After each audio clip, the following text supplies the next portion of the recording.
너는 축복의 씨앗 하나님께서 만드셨죠. 너는 축복의 씨앗. 할렐루야! 여러분 잘 지냈나요? 한 주를 돌아볼 때 특별히 기억에 남는 즐거운 일은 뭔지 궁금하네요. 목사님은 광명건 목사님과 점심 식사를 하고 30분가량 동네 산책을 했답니다. 벚꽃과 개나리가 지고 나니 철쭉과 민들레 그리고 이름 모를 꽃들이 알록달록하게 피어 있더라고요. 하나님의 솜씨가 참 놀랍다라는 생각을 했답니다. 여러분도 코로나로 인하여서 이전처럼 바깥 출입이 자유롭지는 않겠지만 가끔씩 이런 자연, 멋진 자연을 한번 둘러보면서 만끽하는 그런 시간들이 있었으면 좋겠다라는 생각을 해보았답니다. 여러분, 수만 번도 더 부르고 들어보았을 이름이 예수입니다. 예수님이 어떤 분이길래 전 세계의 많은 사람들이 예수 이름을 부르며 예수님을 찬양하며 예수 이름으로 기도할까요? 그분이 이 땅에 사람으로 오신 그날 인류의 모든 역사 중에서 최고의 역사이며 최고의 날이 되었답니다. 오늘 그 예수님의 탄생에 대해 함께 살펴보려고 합니다. 누가복음 2장 1절에서 20절을 함께 들어보겠습니다. 그때 가이사 아구스도가 영을 내려 천하로 다 호적하라 하였으니 이 호적은 구레뉴가 수리아 총독이 되었을 때 처음 한 것이라. 모든 사람이 호적하러 각각 고향으로 돌아가매 요셉도 다윗의 집 족속이므로 갈릴리 나사렛 동네에서 유대를 향하여 베들레헴이라는 다윗의 동네로 그 약혼한 마리아와 함께 호적하러 올라가니 마리아가 이미 잉태하였더라. 거기 있을 그때 해산한 날이 차서 첫 아들을 낳아 강보로 싸서 구유에 누였으니 이는 여관에 있을 곳이 없음이로라. 그 지역의 목자들이 밤에 밖에서 자기 양떼를 지키더니 주의 사자가 곁에 서고 주의 영광이 그들을 두루 비추매 크게 무서워하는지라. 천사가 이르되 무서워하지 말라. 보라, 내가 온 백성에게 미칠 큰 기쁨의 좋은 소식을 너희에게 전하노라. 오늘 다윗의 동네에 너희를 위하여 구주가 나셨으니 곧 그리스도 주시니라. 너희가 가서 강부에 쌓여 구유에 뉘어 있는 나귀를 보리니 이것이 너희에게 표적이니라. 하더니 호련히 수많은 천군이 그 천사들과 함께 하나님을 찬송하여 이르되 지극히 높은 곳에서는 하나님께 영광이요 땅에서는 하나님이 기뻐하신 사람들 중에 평화로다. 천사들이 떠나 하늘로 올라가니 목자가 서로 말하되 이제 베들레헴으로 가서 주께서 우리에게 알리신 바 이 이루어진 일을 보자. 빨리 가서 마리아와 요셉과 구유에 누인 아기를 찾아서 보고 천사가 자기들에게 이 아기에 대하여 말한 것을 전하니 듣는 자가 다 목자들이 그들에게 말한 것들을 놀랍게 여기되 마리아는 이 모든 말을 마음에 새기어 생각하니라. 목자들은 자기들에게 이르던 바와 같이 듣고 본 그 모든 것으로 인하여 하나님께 영광을 돌리고 찬송하며 돌아가니라. 오늘 본문을 크게 두 내용으로 요약해 보았습니다. 첫 번째는 로마 황제의 호적 명령입니다. 로마 황제가 전 지역에 호적하라는 명령을 내립니다. 요셉은 마리아와 함께 호적하러 베들레헴으로 갔다가 거기서 예수님이 탄생하게 됩니다.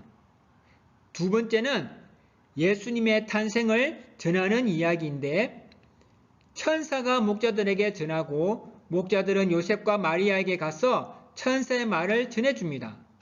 이제 본문 내용을 살펴보도록 할게요. 1절에 나오는 가이사 아구스도는 당시 로마 황제였는데 자신이 다스리고 있는 모든 지역에 호적하라는 명을 내렸어요. 호적하기 위해 아빠를 중심으로 가족들의 성명, 직업, 재산, 친척 관계 등을 기록하러 고향으로 가야 했어요. 로마 황제가 호적하라고 명을 내린 이유는 세금을 빠짐없이 거두어 들이려는 목적이 있었어요. 2절에 보면 총독이 나오는데 황제는 나라 전체를 다스리는 사람이라면 총독은 큰 나라를 나누어서 그중 한 부분을 다스리는 사람이었어요. 구레뇨는 수리아를 다스리는 총독이었는데 지도에서 보듯이 요셉과 마리아가 살고 있었던 갈릴리는 수리아에 속해 있었어요. 그 총독이 황제의 명을 따라 자신이 다스리고 있던 수리아에도 호적을 하도록 했어요. 그래서 요셉은 임신한 마리아를 데리고 호적하러 갔어요. 고향이 베들레헴이라 베들레헴으로 갔거든요. 우리가 알고 있듯이 그 시기에 예수님이 베들레헴에서 태어나셨어요. 예수님이 베들레헴에서 탄생하자 천사가 밤에 양을 돌보고 있던 목자들에게 나타나 구주나신 소식을 전해 주었어요. 오늘 다윗의 동네에 너희를 위하여 구주가 나셨으니 곧 그리스도 주시니라. 너희가 가서 강보에 쌓여 구유에 뉘어 있는 아기를 볼 터인데 이것이 너희에게 표적이니라. 구주라 함은 구원자라는 말인데 구약의 말로 하면 메시아, 신약의 말로 하면 그리스도라는 말이에요. 그런데 하나님은 왜 하필이면 천대받고 무시당하는 목자들에게, 계급사회였던 그 당시 신분이 가장 낮은 목자들에게 가장 귀한 소식인 구세주가 태어난 소식을 전해주셨을까요? 왜냐하면 그들이 메시아를 가장 고대하고 있었던 사람들이었기 때문이었거든요. 그런데 하나님이 목자들에게만 구세주로 오신 예수님 탄생을 전해주셨을까요? 아니에요. 오늘 본문에는 나오지 않지만 마태복음 2장에 보면 우리가 성탄절 때마다 들어왔던 동방박사들이 별을 따라 예루살렘까지 찾아갔던 이야기가 나오잖아요. 그때 종교 지도자들인 대제사장과 서기관들이 구약에 나오는 미가 5장 2절을 근거로 그리스도가 베들레헴에 태어날 것이라고 동방박사들에게 알려주었거든요. 그렇다면 하나님은 동방박사들을 통해서 종교 지도자들에게도 구세주가 태어난 것을 알려주신 거예요. 하나님은 사람들로부터 가장 친하게 여겨졌던 양치는 목자들이나 가장 존귀하게 여겨졌던 종교 지도자들에게도 구세주가 태어나신 것을 알려주셨어요.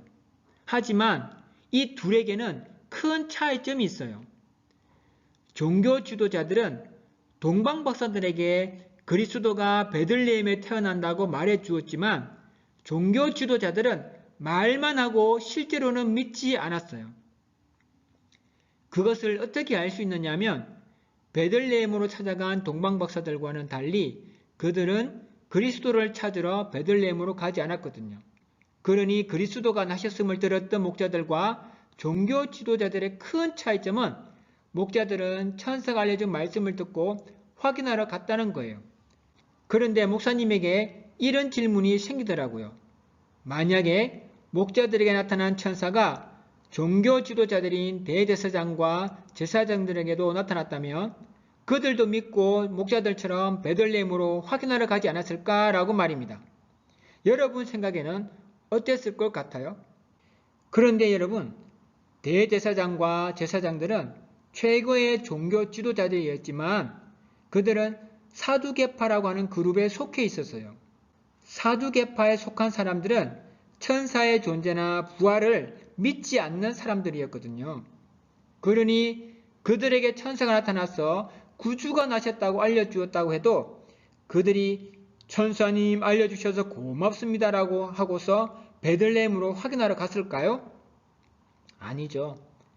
게다가 천사가 목자들에게 전해준 소식이었던 구주가 강보에 쌓여 구유에 뉘어 있는 것이 너에게 표적이다 라는 말을 종교 지도자들이 들었다면 더더욱 믿기 힘들었을 거예요. 왜냐하면 자기들을 구원해 줄 메시아 그리스도를 하나님께서 어떻게 이렇게 천한 곳에 태어나게 하시겠느냐, 말도 안 되지 라고 생각했을 테니까요. 게다가 말밥통인 구유에 뉘어 있는 것이 표적이라니 뭔 개빼따기 같은 소리여? 라고 하면서 콧방귀도 안 뀌었을 거예요. 그럼 천사 말고 다른 이스라엘 사람을 보내면 믿었을까요? No. 귀족 계급이었던 종교 지도자들에게도 뭔가를 어필할 수 있는 사람은 이스라엘 사람들 중에서는 없었어요. 왜냐하면 이스라엘에서 그들이 최고 지도층 사람들이었거든요. 그나마 그들에게 무슨 말을 해서 그들을 움직일 수 있으려면 이스라엘 사람이 아니면서 전문 지식인이어야 했어요. 그러니 종교 지도자들에게 그리스도가 나신 것을 어필할 수 있는 최적의 사람들이 누구냐면 그들에게 찾아간 동방박사들인 거예요. 그러니 하나님은 종교 지도자들에게도 그리스도가 나셨다는 사실을 알려주기 위해서 그들에게 맞춘 최적의 사람, 동방박사들, 그것도 한 사람이 아니라 여러 사람들을 보내주셨잖아요. 하지만 그들은 어땠어요? 그리스도가 베들레헴에서 태어난다는 지식은 있었지만 그래서 동방박사들에게 알려주기까지 했지만 정작 자신들은 믿지 않았어요. 11절 12절에 보면 천사가 목자들에게 구주가 나셨다라고 하고는 너희는 한 갓난아기가 포대기에 쌓여 구유에 누워 있는 것을 볼 터인데 이것이 너희에게 주는 표징이다 라고 해요. 우리를 구원할 그리스도가 궁전에서 태어나는 것은 아니더라도 어떻게 냄새나는 마구간 같은 곳에서 태어나고 말밥통에 누워 있는 것을 그리스도라는 표징으로 주셨을까요? 우리 부모님이 우리를 이런 곳에서 낳았다고 한다면 우리 부모님이 굿스멜이라고 하면서 좋아했겠어요? 하나님은 어떤 마음으로 아들 예수님을 이런 곳에서 태어나게 하셨을까요? 여러분, 인간이 만든 신들은 인간에게 요구를 해요. 나를 섬겨라, 나를 위해 희생하라, 나에게 헌신하라 라고 말입니다. 그리고 재물을 요구하죠. 하지만 하나님이신 예수님은 인간에게 어떻게 하셨나요?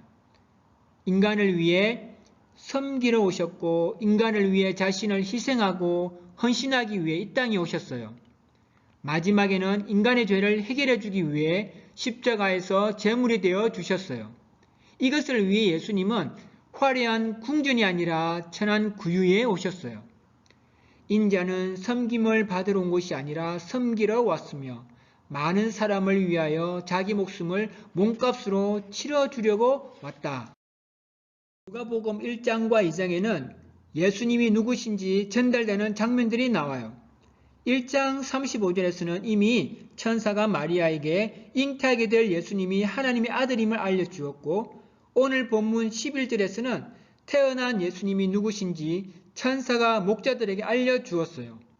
오늘 다윗의 동네에서 너희에게 구주가 나셨으니 그는 곧 그리스도 주님이시다. 16절에서 19절에서는 태어난 아기 예수가 누구인지 목자들이 요셉과 마리아 그리고 아기 태어난 것을 보러 온 주변 사람들에게 천사로부터 들었던 이야기를 전해주었어요. 그들은 급히 달려가서 마리아와 요셉과 구유에 누워있는 아기를 찾아냈다. 이 아기에 관하여 자기들이 들은 말을 사람들에게 알려주었다. 이것을 들은 사람들은 모두 이상히 여겼다. 마리아는 이 모든 말을 고이 간직하고 마음속에 곰곰이 되새겼다. 목자들이 전해준 이야기는 태어난 아기 예수가 누구신지 요셉과 마리아에게 다시금 확인할 수 있게 해주었어요. 예수님의 탄생은 갑자기 일어난 일이거나 예수님의 추종자들이 꾸며낸 이야기가 아닌 이유를 앞 시간에 설명을 했어요. 오래전부터 하나님께서 계획하시고 말씀해 오신 일이었거든요. 계급사회였던 그 당시에 가장 천한 직업이었던 양치는 목자들이나 동방박사들처럼 이방 사람들이거나 최고 지도자 계층이었던 종교 지도자들이나 아기 예수 주변에 모여있던 평민들이나 하나님은 누구나 구주 예수님 소식을 듣고 그분을 만나기를 원하세요. 그럼 지금 우리에게는 구주 예수님 소식을 어떻게 알리고 계실까요? 목자들에게는 천사를 통해 알려주셨고 종교 지도자들에게는 동방박사들을 통해 알려주셨고 평민들에게는 목자들을 통해 알려주셨듯이 하나님은 우리에게도 구주 예수님 소식을 알려주길 원하세요. 지금 우리는 천사나 목자들이나 동방박사들을 통해서 구주나신 소식을 듣지는 못하지만 목사님이나 전도사님을 통해서 듣게 해주세요. 어떤 친구들은 부모님을 통해서 들을 수도 있어요. 누가복음 16장 31절 말씀. 그들이 모세와 예언자들의 말을 듣지 않는다면 비록 죽은 사람들 가운데 누가 살아난다 해도 그들은 믿지 않을 것이다. 하나님은 하나님 말씀을 전하는 분들을 통해서 얘기해 주세요. 우리가 목사님이나 전도사님 혹은 부모님을 통해 하나님의 말씀을 들으면서 예수님이 어떤 분이신지 알아가게 되지만 우리가 직접 예수님이 어떤 분이신지 알아가기를 원한다면 하나님의 말씀인 성경을 가까이 해보기를 권해드려요. 요한복음 5장 39절 너희가 성경을 연구하는 것은 영원한 생명이 그 안에 있다고 생각하기 때문이다. 성경은 나에 대하여 증언하고 있다. 여러분, 성경은 예수님이 누구신지 알려주고 있고 예수님을 증언해주고 있답니다. 그래서 예수님을 믿는 사람들은 예수님을 증거하고 있는 성경을 가까이 합니다. 성경을 가까이 하면 할수록 예수님을 알아가고 예수님의 마음을 가지고 살아가게 됩니다. 물론 실수하고 잘못할 수도 있답니다. 그럼에도 불구하고 성경을 가까이 하는 이유는 우리가 TV를 따라가거나 아니면 친구의 말을 따라 살기 위함이 아니라 바로 성경을 따라 살려고 하기 때문이에요. 그럼 성경을 가까이 하는 방법은 무엇이 있을까요? 여러 가지가 있답니다. 성경을 읽고, 성경을 쓰고, 성경을 듣고, 또는 성경을 배우기도 하고, 암기하기도 하고, 묵상하기도 하면서 성경을 다양하게 가까이 할 수가 있답니다. 저와 여러분이 세계에서 부동의 베스트셀러인 성경을 가까이 하면서 예수님을 만나고 예수님을 알아가고 예수님의 사람으로 살아가는 행복을 누릴 수 있기를 주님의 이름으로 축복드립니다. 우리는 선택할 수 있답니다. 우리를 구원하시기 위해 이 땅에 구주 예수님이 오셨다는 기쁜 소식을 듣고서 목자들처럼 믿든지 아니면 종교 지도자들처럼 지식으로만 알고 믿지 않든지 말입니다. 함께 기도하겠습니다. 구주로 오신 예수님, 저희의 죄로 인해 고통당하고 병들고 미움과 싸움이 끊이질 않고 죽을 수밖에 없는 우리의 모습을 불쌍히 여기시고 인간으로 이 땅에 오신 예수님, 코로나 환자들을 돌보기 위해 자신의 몸을 던져 섬기다가 죽은 의사들처럼 예수님은 우리를 살리기 위해 이 땅에 오셔서 우리 대신 십자가에 달려 돌아가셨습니다. 우리를 살리기 위해 구주 예수님이 이 땅에 오셨다고 하는 이 기쁜 소식을 들은 우리가 목자들처럼 알리고 전하는 것이 우리의 책임일진데 예수님을 전하다가 핍박을 받아도 기쁨이 가득했던 사도들의 기쁨처럼 예수님을 전하는 기쁨이 우리에게도 충만하기를 기도드립니다. 지금도 세계 곳곳에서 예수님을 전하기 위해 수고하시는 선교사님들, 여건이 되지 못하여 가족이 서로 떨어져 있는 선교사님들이 계시다면 그들의 가족도 지켜주옵소서. 교회가 병들어 혹은 힘들어 선교사님들을 돌아보지 못하는 우리의 모습을 불쌍히 여겨 주옵소서. 그래도 주님 주신 크신 기쁨에 감사하며 선교를 돕는 교회와 성도들과 기업들을 주께서 복에 복을 다하여 주셔서 이 어려운 때에도 끊이지 않는 동력의 손길을 보낼 수 있도록 물질로도 넉넉하게 채워주옵소서. 우리를 구원하시기 위해 이 땅에 오신 예수 그리스도의 이름으로 축복하며 기도드리옵나이다. 아멘. 할렐루야. 한 주간도 예수님을 알아가고 예수님의 마음을 가지고 살아가기 위하여 예수님을 증언하고 있는 성경을 읽고 쓰고 듣고 혹은 배우면서 지내는 귀한 한 주가 되었으면 좋겠어요. 한 주간도 주 안에서 평안하고 강건하기를 예수님으로 축복하고 사랑합니다. 너는 축복의 씨야